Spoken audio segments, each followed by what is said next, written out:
సరే ఇందాక మనం క్రెడిట్ కార్డ్స్ గురించి మాట్లాడుకున్నాం ఒక ఎపిసోడ్‌లో. సో, ఇప్పుడు హ్మ్. క్రెడిట్ కార్డ్స్ యూజ్ చేస్తున్నారు చాలామంది. సో, అవును. వాళ్ళకి సిబిల్ అన్నది పడిపోతుందనమాట. అవును. సో, మేజర్‌లీ సిబిల్ అన్నది ఎంతుంటే బెటరే? ఎందుకంటే క్రెడిట్ కార్డ్స్ యూజ్ చేసి కట్టకుండా మీరు చెప్పినట్టు ఒక 1 మంత్ తర్వాత మళ్ళీ 1 మంత్ చార్జెస్ పడతాయి. 47 డే అయ్యిందంటే మళ్ళీ కట్టుకోవాల్సొస్తుంది. చార్జెస్ పడతాయని అంటున్నారు. సో, హ్మ్. ఇవన్నీ పడుతూను సిబిల్ స్కోర్ కూడా డౌన్ అయిపోతుంది. సో, హ్మ్. అలాంటి సిబిల్ స్కోర్ అన్నది పెరగాలి అంటే ఏం చేస్తే మంచిది? ఇప్పుడు ఏదైనా బ్యాంకులో లోన్ తీసుకోవడానికి మనం పోతున్నప్పుడు hmm. Bank has a access to the CIBIL website అవును. And based on our PAN card they will know our civil. CIBIL score. Yes. అది బాగున్నప్పుడే లోన్ ఇస్తారు. అవును.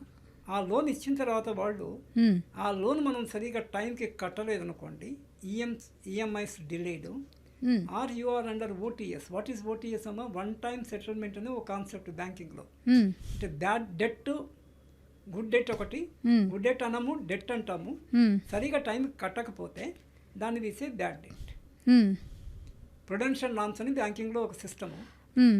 3 months వరకు ఓకే. హ్మ్. 3 months దాటిన తర్వాత కూడా కట్టకపోతే హ్మ్. దిస్ ఏ డౌట్ఫుల్ 1, 2, 3 అట్లా అనేసి ultimately it goes to the NPA.